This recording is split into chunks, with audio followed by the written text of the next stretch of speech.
The nervous system, it is a control system of human body. It is very complicated system and it has mainly three functions. पहला function है collection of sensory input. ये किसी भी तरह के change को या stimuli को, चाहे बॉडी के अंदर है या बाहर है, उसको सेंस करता है।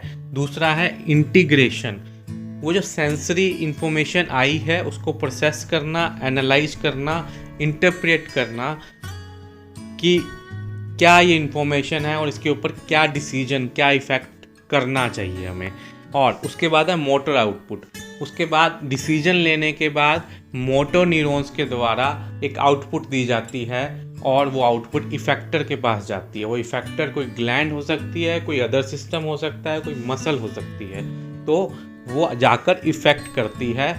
फॉर एग्जाम्पल, अगर कोई गर्म चीज़ आपकी आर्म के ऊपर टच की जाए तो वो गर्म सेंसेशन जो है, सेंसरी रिसेप्टर्स ब्रेन तक लेके जाएंगे। ब्रेन उस इंफॉर्मेशन को प्रोसेस करेगा, एनालाइज करेगा, इंटरप्रेट करेगा और डिसीजन लेगा कि ये हार्मफुल है। और इफेक्टर मोटर न्यूरॉन्स के द्वारा मसल्स के पास, इफेक्टर है मसल के पास इंफॉर्मेशन पहुंचेगी कि फटाफट मसल्स को पुल कर लो, इस गर्म चीज़ से बाजू को हटा लो। तो ये जो पूरा फंक्शन है ये सेंट्रल नर्वस सिस्टम द्वारा कंडक्ट होता है। अब सेंट्रल नर्वस सिस्टम के बेसिकली दो पार्ट होते हैं, सेंट्रल नर्वस सिस्टम और peripheral nervous system. Central nervous system को हम फर्दर डिवाइड कर सकते हैं स्पाइनल कॉर्ड, ब्रेन स्टेम और ब्रेन के अंदर। इन पार्ट्स के बारे में डिटेल में हम अभी आगे पढ़ेंगे। और दूसरा है पेरिफेरल नर्वस सिस्टम, इसको भी फर्दर टू पार्ट्स में डिवाइड कर सकते हैं। First is autonomic nervous system and the second is somatic nervous system. जो ऑटोनोमिक नर्वस सिस्टम है वो बेसिकली जो हमारी बॉडी में ऑटोमेटिक वर्क होता है, जैसे हार्ट का बीट होना, रेस्पायरेशन, डाइजेशन, प्यूपिल कॉन्ट्रैक्शन, ये सब जो वर्क हैं वो ऑटोनोमिक नर्वस सिस्टम द्वारा कंडक्ट होते हैं। और ये सिस्टम फर्दर टू पार्ट्स में डिवाइड हो जाता है। One is sympathetic nervous system, जो बॉडी का फाइट और फ्लाइट का रिस्पॉन्स है वो सिंपैथेटिक नर्वस सिस्टम द्वारा कंट्रोल होता है। और दूसरा है पैरासिम्पैथेटिक नर्वस सिस्टम, इसको हम रेस्ट एंड डाइजेस्ट रिस्पॉन्स भी कहते हैं। ये बॉडी की एनर्जी को कंजर्व करके रखता है। और पेरिफेरल नर्वस सिस्टम का दूसरा पार्ट है सोमैटिक नर्वस सिस्टम।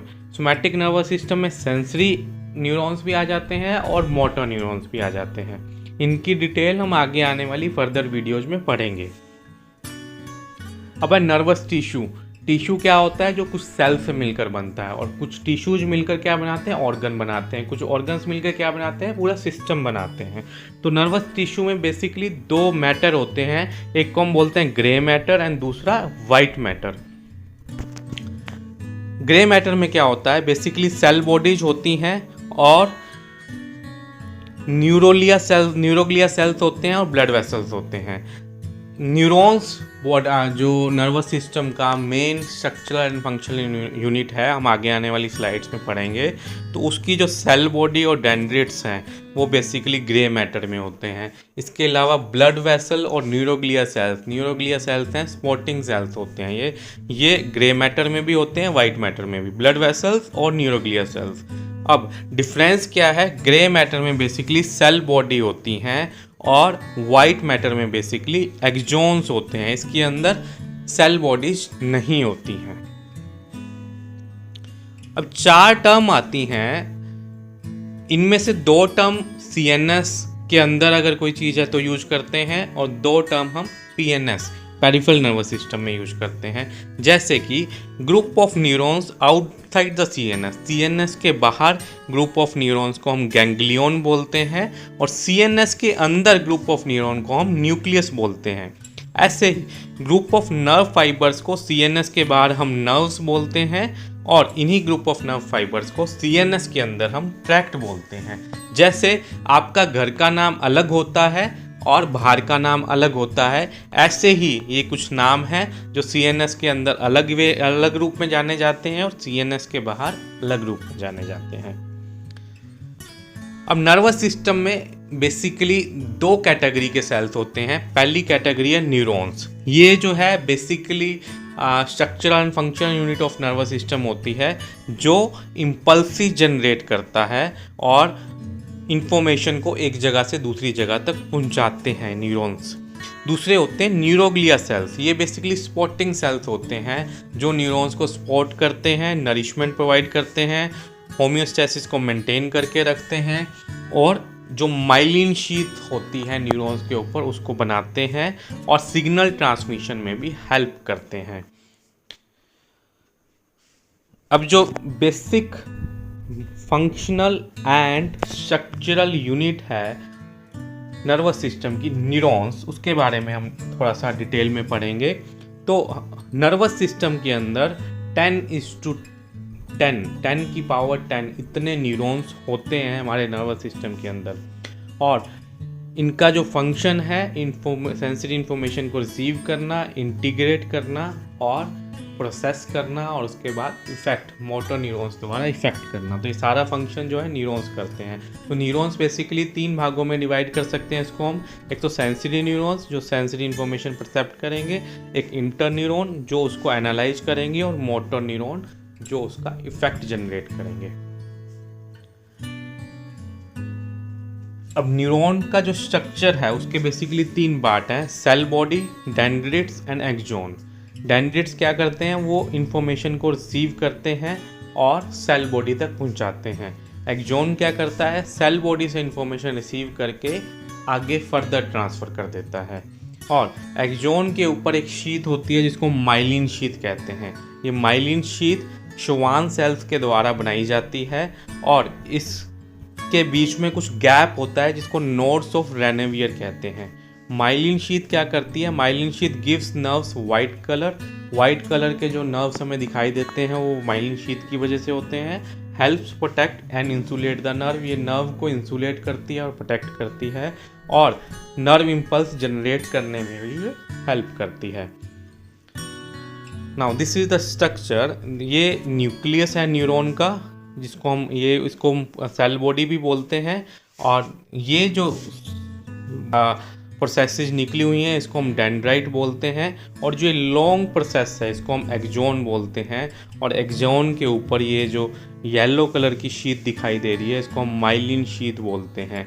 और येलो कलर की शीट के बीच में कुछ पर्पल कलर के सेल्स हैं जिसे हम श्वान सेल्स बोलते हैं, और ये बीच बीच में जो गैप है इस गैप को हम नोड ऑफ रेनिवर बोलते हैं। और एक्सोन के एंड में कुछ टर्मिनल ब्रांचेज होती हैं जिसको हम एक्सोन टर्मिनल बोलते हैं। तो ये स्ट्रक्चर ऑफ न्यूरॉन है। ये माइलिन शीथ को हम अगर एनलार्ज करके देखेंगे तो इस तरह से दिखेगी। ये जो है श्वान सेल्स हैं और ये माइलिन शीथ की कई सारी कवरिंग होती हैं एक एक्सोन के ऊपर, और ये बीच के गैप को हम नोड ऑफ रेनेवियर बोलते हैं। This is the structure of sensory neuron and this is inter neuron. इनके स्ट्रक्चर में थोड़ा सा डिफरेंस रहता है। और this is the motor neuron. तो बेसिकली इन्फॉर्मेशन कैसे प्रोसेस होती है, यहाँ से सेंसरी इन्फॉर्मेशन, किसी ने कुछ गर्म लगाया स्किन के ऊपर, सेंसरी इन्फॉर्मेशन गई सेंसरी न्यूरॉन्स के द्वारा, और इनकी देखो सेल बॉडी बीच में होती है, इधर भी एक्सोन उधर भी एक्सोन, इसमें ये डिफरेंस होता है सेंसरी न्यूरॉन्स में। ठीक है, सेंसरी न्यूरॉन से इन्फॉर्मेशन गई इंटर न्यूरॉन्स में, इंटर न्यूरॉन्स हैं ये, इंटर न्यूरॉन से इन्फॉर्मेशन गई ब्रेन में, ब्रेन ने क्या किया, मोटर न्यूरॉन को इन्फॉर्मेशन दी और मोटर न्यूरॉन ने इफेक्टर मसल्स को जाकर इफेक्ट किया और पुल कर ली मसल्स, ठीक है, जिससे हीट से नुकसान ना हो सके। तो इस तरह से ये न्यूरॉन वर्क करते हैं। इन्फॉर्मेशन ट्रांसमिट कैसे होती है, इन्फॉर्मेशन बेसिकली इलेक्ट्रिकल इम्पल्सिस की बजाय केमिकल हेल्प करते हैं इन्फॉर्मेशन को ट्रांसफ़र करने में, लेकिन ये इन्फॉर्मेशन इतनी फास्ट होती है कि हम इसको इलेक्ट्रिकल इम्पल्स के नाम से जानते हैं या नर्व इम्पल्स के नाम से जानते हैं, लेकिन एक्चुअल में ये केमिकली प्रोसेस होती है। Action potential causes release of specific chemicals. देखो ये क्या कह रहा है कि ये हमने डायग्राम बड़ा करके यहाँ पर दिखाया, और बड़ा करके जब हमने देखा तो क्या पाया कि इनके बीच में गैप होता है, आपस में अटैच नहीं होते। अब ये एक्सोन का जो टर्मिनल है और ये डेंड्रिट्स है जो दूसरे न्यूरॉन का, इनके बीच में गैप है, और ये एक्सोन के टर्मिनल एंड पे कुछ केमिकल्स होते हैं जिसको हम न्यूरोट्रांसमीटर्स बोलते हैं। ये यहाँ से निकलेंगे, निकलने के बाद ये नीचे वाले डेंड्रिट्स के साथ अटैच हो जाएंगे। अटैच होने के बाद ये आगे इन्फॉर्मेशन ट्रांसफ़र कर देंगे और इस तरह से इन्फॉर्मेशन आगे ट्रांसफ़र होती चली जाएगी।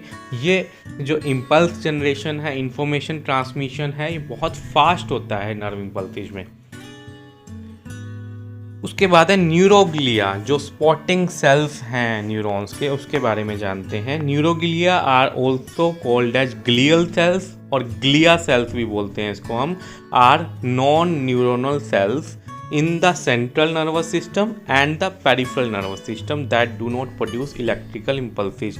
ये सेंट्रल नर्वस सिस्टम में भी होते हैं और पीएनएस में भी होते हैं, और ये इलेक्ट्रिकल इम्पल्सेस नहीं प्रोड्यूस करते। ये बेसिकली होमोस्टैसिस मेंटेन करते हैं, माइलिन शीथ बनाते हैं और सपोर्ट और प्रोटेक्शन प्रोवाइड करते हैं न्यूरॉन्स को।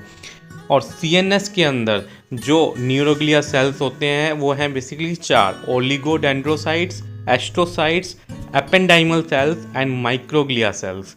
और पीएनएस के अंदर बेसिकली 2 तरह के न्यूरोग्लिया सेल्स होते हैं, Schwann cells and satellite sales. तो इनके मेनली 4 फंक्शन है, डिटेल में बताऊं तो एक तो to surround neurons and hold them in place, ठीक है। इनको अपनी न्यूरॉन्स को अपनी जगह पर बनाए रखना और उनको चारों तरफ से सराउंड करना, न्यूरॉन्स को न्यूट्रिएंट सप्लाई करना, ऑक्सीजन सप्लाई करना। To insulate one neuron from another, एक दूसरे के आपस में टच ना हो, उनको इंसुलेट करना। और इसके अलावा अगर कोई इन्फेक्शन हो जाए तो पैथोजेंस को रिमूव करना, और डेड न्यूरॉन्स को, जो neuron destroy wear and tear हो गए, डेड हो गए, उनको भी रिमूव करने का काम ये सेल्स करते हैं। तो न्यूरोग्लिया जो हैं बेसिकली हमने देखा 6 तरह के होते हैं। 4 तरह के न्यूरोग्लिया सेल्स सीएनएस में होते हैं और 2 तरह के न्यूरोग्लिया सेल्स पीएनएस में होते हैं। तो जो 4 तरह के सीएनएस में हैं उसमें पहला है ओलिगोडेंड्रोसाइट्स, इसको हम ओलिगोडेंड्रोग्लिया भी बोलते हैं। ये क्या करते हैं, ये माइलिन शीथ बनाते हैं। जो श्वान सेल्स हैं वो पीएनएस में माइलिन शीथ बनाते हैं, और ओलिगोडेंड्रोसाइट्स जो हैं वो सीएनएस के न्यूरॉन्स में माइलिन शीथ बनाने का काम करते हैं। दूसरे सेल्स हैं astrocytes. These provides biochemical support for endothelial cells that form the blood brain barrier. Blood brain barrier होता है जिससे जो ब्लड के अंदर इन्फेक्शन है या चीज़ें हैं वो एकदम से ब्रेन में ना आ सके, तो इस बैरियर होता है, उस बैरियर में ये एस्ट्रोसाइट सेल्स हेल्प करते हैं। थर्ड है microglia cells have a phagocytic role in response to nervous system damage. ठीक है, माइक्रोग्लिया सेल्स क्या करते हैं, ये फैगोसाइटोसिस करते हैं। जैसे ब्लड में वाइट ब्लड सेल्स जो काम करते हैं उसी तरह से माइक्रोग्लिया भी ये फैगोसाइटोसिस, ये फॉरेन बॉडीज को एंगल्फ कर लेते हैं, मार देते हैं, वायरस बैक्टीरिया को हार्म नहीं पहुंचाने देते। फोर्थ है एपेंडाइमल सेल्स, इनको हम एपेंडाइमोसाइट्स भी बोलते हैं। These line the spinal cord and the ventricular system of the brain. These cells are involved in the creation and secretion of CSF, cerebrospinal fluid। ये हम अभी आगे पढ़ेंगे। इसको बनाने में, सीक्रेट करने में ये हेल्प करते हैं। And beat their cilia to help circulate the CSF। और इनके सेल्स के ऊपर सिलिया होते हैं और वो हेल्प करते हैं CSF को सर्कुलेट करने में। They are also thought to act as a neural stem sales.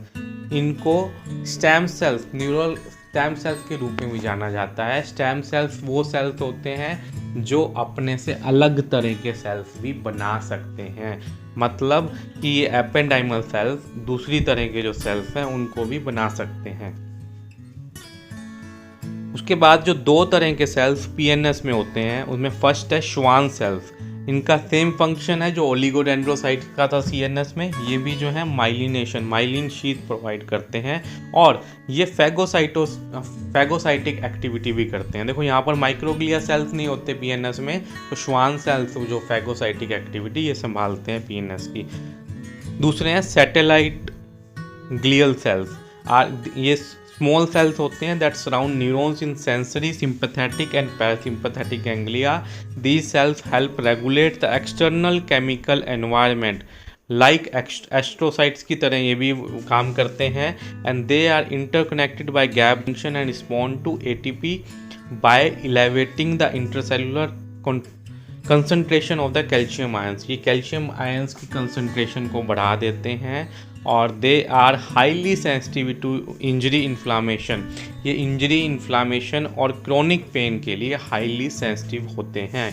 अब जो ये स्ट्रक्चर बनता है CNS में, ये काफ़ी कॉम्प्लिकेटेड सा होता है। देखो ये न्यूरॉन है, ये एक्सोन है और इसके बीच में ये न्यूरोग्लिया सेल्स रखे हैं, जैसे कि ये ओलिगोडेंड्रोसाइट्स हैं, ये एपेंडाइमल सेल्स हैं, ये एस्ट्रोसाइट्स हैं, ये माइक्रोग्लिया सेल्स हैं। तो इस तरह से सारे सेल्स इम्बेडेड रहते हैं एक साथ। और ये PNS में हम देखते हैं, PNS में यहाँ पर ये स्केवन सेल्स होते हैं, उसके ऊपर माइलिन शीथ है और ये जो है न्यूरॉन की सेल बॉडी के ऊपर चिपके हुए रहते हैं सैटेलाइट सेल्स।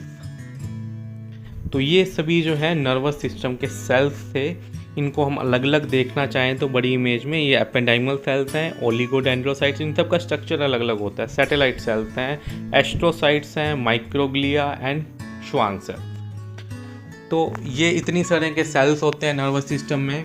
तो ये जनरल इंट्रोडक्शन था नर्वस सिस्टम का। अगर इसको लेकर आपके कुछ क्वेरीज हैं तो आप वीडियो के नीचे कमेंट में पूछ सकते हैं। Thank you so much for listening so carefully. And next video में हम CNS के बारे में और उसके बाद PNS के बारे में और ब्रेन की कवरिंग के बारे में, इन सब की डिटेल में हम 4 पार्ट में पढ़ेंगे। ये फर्स्ट पार्ट था नर्वस सिस्टम का। Thank you so much.